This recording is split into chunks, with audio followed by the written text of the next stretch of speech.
अविनाश राजवंश। आज हम सब देशवासियों के लिए बहुत गर्व का दिन है। देश के प्रधानमंत्री माननीय मोदी जी को विश्व का सबसे लोकप्रिय नेता घोषित किया गया है। अमेरिकी सर्वे कंपनी मार्निंग कंसल्टेंट ने 13 देशों में सर्वे किया, जिसमें 55% लोगों ने नरेंद्र मोदी को विश्व का सबसे लोकप्रिय नेता माना है, जिसमें अमेरिका, ब्राजील, जापान जैसे 13 देश सम्मिलित हैं। इसकी जानकारी जेपी नड्डा जी ने, जो बीजेपी के राष्ट्रीय अध्यक्ष हैं, उन्होंने अपने ट्विटर हैंडल से दी। ये बहुत बड़े गर्व की बात है हमारे देश के लिए। उत्तर प्रदेश के मुख्यमंत्री और गृह मंत्री अमित शाह जी ने भी नरेंद्र मोदी जी को बधाई दी है। अगर देखा जाए तो वाकई प्रधानमंत्री नरेंद्र मोदी ने देश का नेतृत्व का जिस प्रकार से निर्वहन किया है, उसकी हम जितनी भी तारीफ करें उतना कम है। आखिरकार देश का नेतृत्व आज एक अच्छे हाथों में है और जिस प्रकार से उन्होंने विपरीत परिस्थितियों में काम किया है, उसकी जितनी भी तारीफ की जाए वो कम है। आखिरकार आज विश्व ने भी उन्हें अपना लोकप्रिय नेता मान लिया है। जिस प्रकार से वो देश के लिए काम करते हैं और काम करने की जो शैली है, उस प्रकार से हमारा देश बहुत जल्दी पूरे विश्व में अग्रणी श्रेणी में आ जाएगा।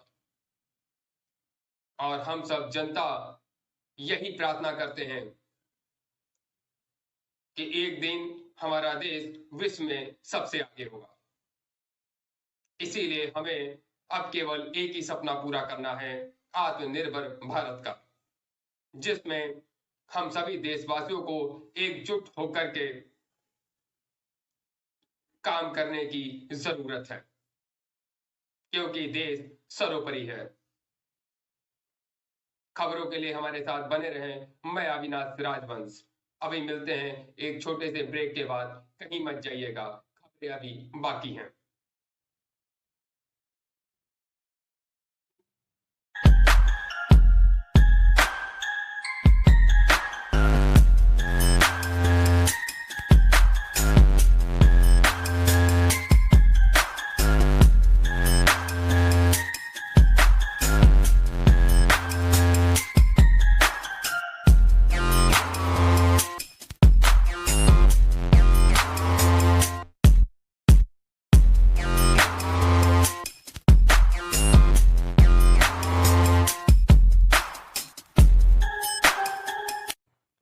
बीजेपी हेडक्वार्टर में प्रकाश जावड़ेकर जी अभी कुछ देर में ही प्रेस कॉन्फ्रेंस करने जा रहे हैं। आइए आपको सीधे प्रेस कॉन्फ्रेंस में लिए चलते हैं।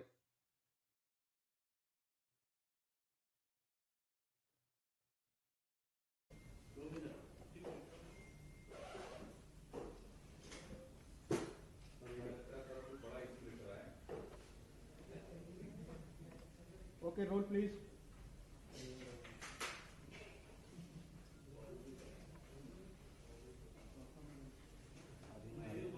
ऑडियो नहीं आ रही क्या? सर ऑडियो नहीं आ रही। ऑडियो नहीं आ रही। सर ऑडियो नहीं आ रही, माइक ऑन कर दिए।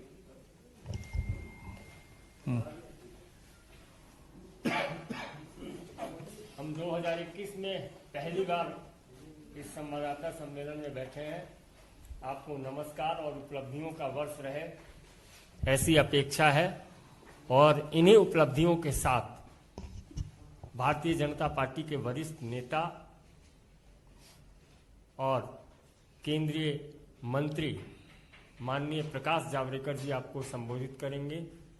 बगल में हमारे राष्ट्रीय प्रवक्ता श्री के शर्मा जी हैं।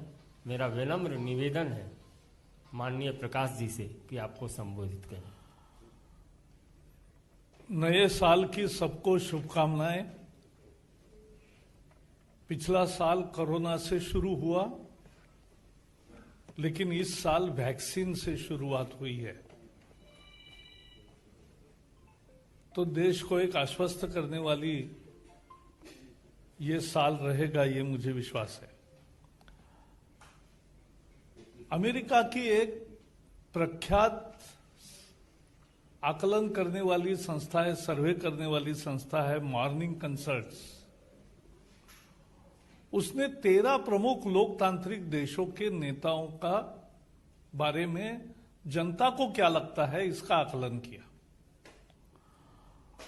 और भारत के लिए गौरव का विषय है कि प्रधानमंत्री नरेंद्र मोदी जी का अप्रूवल रेटिंग सबसे ज्यादा 55% आया है।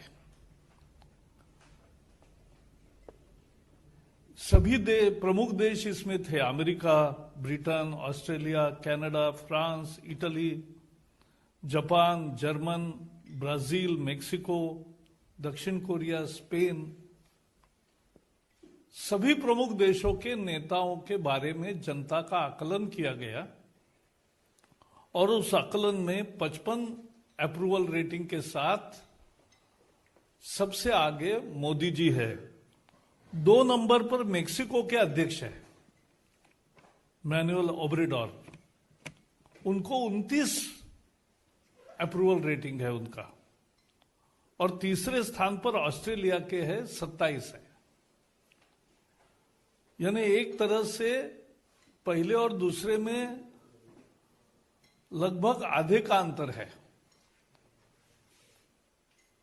तो ये जो है मोदी जी की लोकप्रियता। और सबसे विशेष बात है कि पिछले 6 साल दुनिया के एकमात्र नेता ऐसे हैं जिनकी लोकप्रियता लगातार बरकरार है या बढ़ रही है। 6 साल, इट्स अ रेयर फिनोमिना। ये दुनिया में ऐसा नहीं होता। कभी सफलता रहती है, कभी विफलता आती है, कभी रेटिंग बढ़ता है, कभी कम होता है। लेकिन मोदी जी है कि जिनका रेटिंग लगातार बढ़ रहा है। गैलप इंटरनेशनल ने भी एक सर्वे किया था, तो जिसमें आया था कि 91% भारतीय मानते हैं कि कोविड के बारे में मोदी जी ने जो किया है काम वो बहुत अच्छा है। सी वोटर और IANS ने भी सर्वे किया है, उसमें 75% लोगों ने कहा है कि कोविड के बारे में मोदी जी की रणनीति बहुत सफल रही है। वर्ल्ड हेल्थ ऑर्गेनाइजेशन ने भी प्रशंसा की है। आपको मालूम है उनके विभिन्न कामों के लिए विभिन्न दुनिया के अवार्ड से उनको नवाजा गया है। ये बेहद लोकप्रियता क्यों है? क्योंकि मोदी जी दूरदृष्टि से सोचने वाले नेता है। देश की विकास की उनकी एक निश्चित विजन है और उसके लिए वो कार्यक्रम बनाते हैं और सफल करते हैं। देश प्रथम, यही उनकी धारणा है। देश के लिए सब कुछ और देश ही सब कुछ। इस धारणा से जो काम करते हैं, सबका साथ, सबका विकास, सबका विश्वास, आत्मनिर्भर भारत की दृष्टि रखते हैं, उसको लेकर आगे बढ़ना चाहते हैं। Made in India, made for the world, ये नारा लेकर आगे बढ़ते हैं। दुनिया में भारत का स्थान भी बढ़ गया, दबदबा भी बढ़ गया। आज हमारे पार्टी के अध्यक्ष जगत प्रसाद नड्डा जी ने भी इस आकलन के बाद मोदी जी की भूरी भूरी प्रशंसा करके अपना ट्वीट किया है। हम अगर देखेंगे कि पिछला साल एक तरह से कोविड का वर्ष था, लेकिन इस वर्ष में मुझे याद है जनवरी के कैबिनेट मीटिंग्स में, यानी भारत में 30 जनवरी को पहली केस आई, लेकिन उसके पहले से चीन में हुआ था, तो उसके साथ ही उन्होंने मंत्रिमंडल के सभी साथियों को यह अवगत कराया कि ये एक गंभीर संकट आ रहा है और इसका ढंग से मुकाबला करना चाहिए।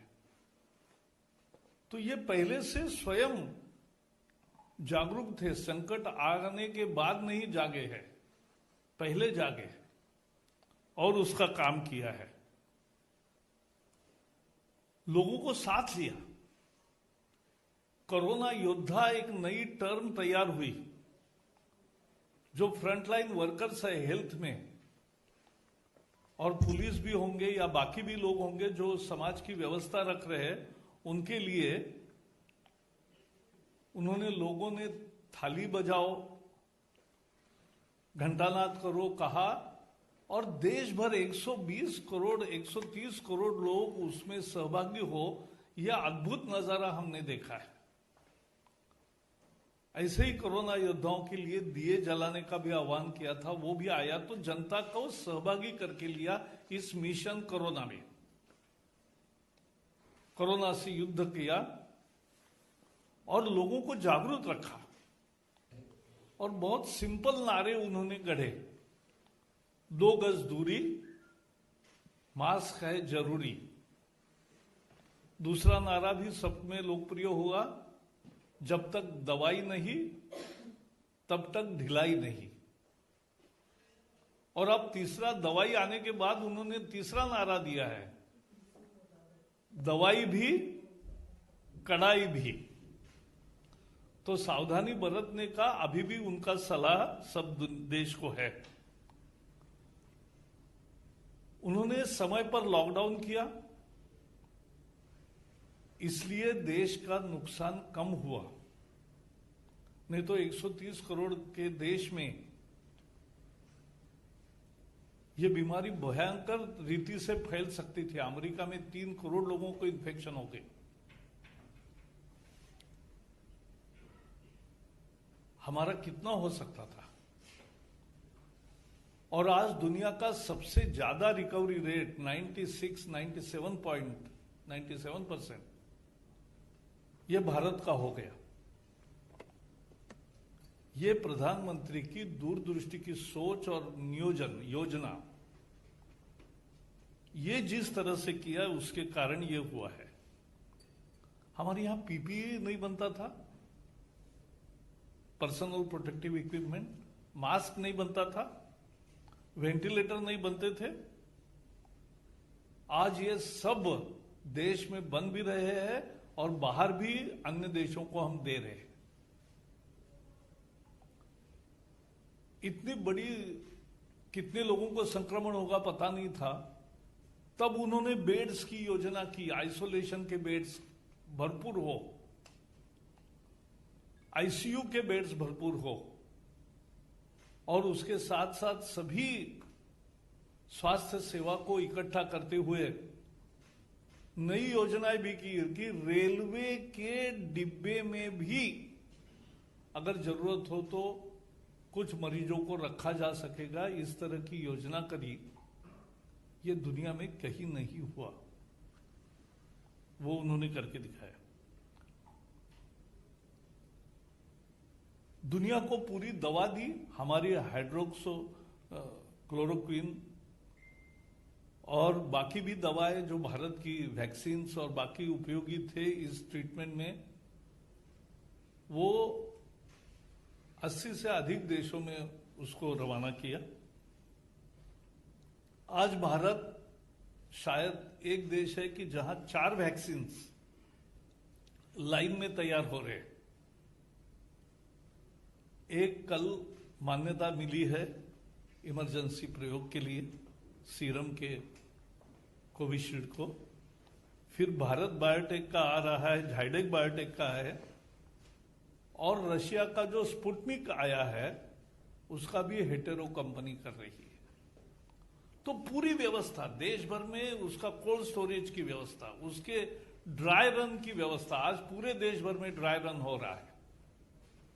एक ऐप होगा, आप सभी लोग भी फ्रंटलाइन ही है एक तरह से, आपको केवल रजिस्टर करना है, फ्रंटलाइन वर्कर को प्रायोरिटी है, आपको नंबर आएगा, उस स्थान पर जाके आपको टीका लेना है।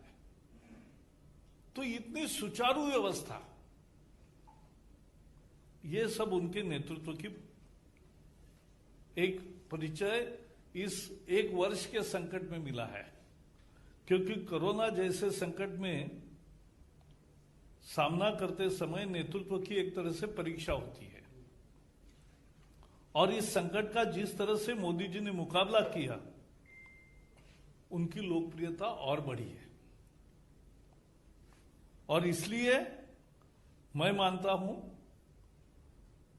कि ये पुरस्कार आकलन और सर्वे का जो नतीजा है वो बहुत महत्वपूर्ण है। वो दिखा रहा है कि भारत आज किस पोजीशन में है और मोदी जी कितने समर्थता से इसका नेतृत्व कर रहे हैं, दूरदृष्टि से योजना कर रहे हैं, कमिटमेंट के साथ काम कर रहे हैं। और इसलिए दुनिया में आज इतने बड़े देशों के, लोकतांत्रिक देशों के प्रमुखों में उनका स्थान लगातार बरकरार भी है और लोकप्रियता बढ़ रही है। यही आज मुद्दा था। जस्ट अंत में कहूंगा कि उनको केवल 1-2 साल में जो पुरस्कार मिले, वो भी अगर ध्यान रखेंगे कि global goalkeeper award Melinda Gates foundation ने, जो हमने शौचालय से लेकर सभी स्वास्थ्य सेवाओं में जो आयुष्मान भारत से लेकर काम किया, उसके लिए दिया। King Hamad order of Renaissance, पूर्व खाड़ी के सभी देशों के साथ जिस तरह से संबंध बनाए, मालदीव का भी निशान इजुद्दीन, ये बहुत बड़ा अवार्ड उनको मिला। ऑर्डर ऑफ सेंट एड्रयूज अपोस्टल, ये भी अवार्ड से उनको नवाजा गया। ऑर्डर ऑफ जायद, ये संयुक्त अरब अमीरात ने उनको पुरस्कार दिया। सियोल शांति पुरस्कार मिला 2018 में, 2 साल पहले, वो भी आपको मालूम है। और फिलिप कोटलर प्रेसिडेंशियल अवार्ड मिला। तो ये सारे अवार्ड बयां यही करते हैं कि एक सक्षम नेतृत्व भारत को मिला है, एक दूरदृष्टि का नेतृत्व मिला है, और उस नेतृत्व के तहत भारत एक तरक्की तेजी से आगे बढ़ रहा है और विश्व में एक प्रमुख ताकत बन के उभर रहा है। अब तो स्थायी समिति का भी यूएन में वो अस्थायी सदस्य बन गया है। तो भारत का रोल विश्व में भी रहेगा और भारत की तरक्की और आगे बढ़ेगी। यही मुझे लगता है इस जो मॉर्निंग कंसल्ट संस्था के द्वारा किए गए सर्वे का यही अर्थ है, यह हमें समझना चाहिए। मुझे इतना ही कहना है आज। जी, इस विषय पे कुछ है तो पहले पूछे, फिर बाद में।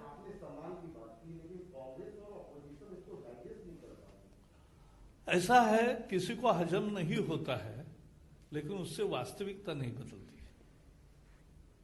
देश के दिलो दिमाग में लोगों के मोदी जी बैठे और बहुतर लोग, ज्यादा से ज्यादा लोग उनको पसंद करते हैं। और 19 का विजय भी एक उसी का परिणाम है।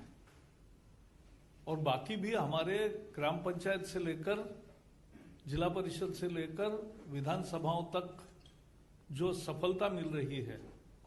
मैं एक उदाहरण बताऊं, मैं पुणे में, हमारे यहाँ पहली दफा बीजेपी को पूरा बहुमत मिल गया कॉरपोरेशन में और 100 हमारे कॉरपोरेटर्स चुने गए। मैंने हर एक से बात की, हर एक को पूछा कि जहां हारते थे वहां वोट कितने मिले, जिस विभाग में हारते थे आप, बीजेपी को कम वोट मिलते थे तो कितने हुए, तो वहां बढ़े, बोले झुग्गी झोपड़ी में बढ़े, यहां बढ़े। तो मैंने कहा क्यों, गरीब बस्तियों में बढ़े? तो मैंने कहा क्या कारण है? तो बोले मोदी। एकमात्र कारण, गरीब को लगता है कि देश का भला अगर होना है और हमारा भी उन्नति कुछ होना है तो मोदी जी सक्षम नेतृत्व है। तो वो नगर निगम के चुनाव में भी मोदी जी एक रेफरेंस पॉइंट होता है, यह हमें समझना चाहिए। सर, कोरोना की वैक्सीन हराम या हलाल, इस पर बड़ी बहस छिड़ गई है और कंफ्यूजन क्रिएट किया जा रहा है पूरे देश में। इस पर बातचीत, मुझे इसका, मैं टेक्नोलॉजी का आदमी नहीं हूं, इसमें ये तो हर्षवर्धन जी बताएंगे। लेकिन एक सत्य है, अपनी वैक्सीन कारगर है और दुनिया भी इस्तेमाल कर रही है, और हमारे यहाँ भी बाकी जो भी आएगी वो भी परीक्षण के बाद ही आती है। तो वो सेफ, इसमें देखना होता है कि सेफ वैक्सीन है कि नहीं। तो अपनी जो भी वैक्सीन आएगी और रहेगी वो सारी ये रहेगी। सर, मेरा सवाल है, पश्चिम बंगाल के गवर्नर ने आशंका जताई है कि चुनाव में भारी हिंसा हो सकती है, क्योंकि जिस तरह से तृणमूल के नेता भड़काऊ बयान दे रहे हैं। अमृत मंडल ने बयान दिया है कार्यकर्ताओं की अभिष्टियों से पीट कर इनको मार दें। इसको लेकर सर किस तरह से देखते हैं? पश्चिम बंगाल में जिस तरह से हिंसा का खेल तृणमूल कांग्रेस कर रही है, उसको वहां की जनता पसंद नहीं कर रही है, और इसलिए लोग बीजेपी के साथ खड़े हैं मजबूती से, और यही आपको दिखाई देगा चुनाव में भी। इतना आज मैं दूसरे विषयों पे नहीं बोल रहा हूं।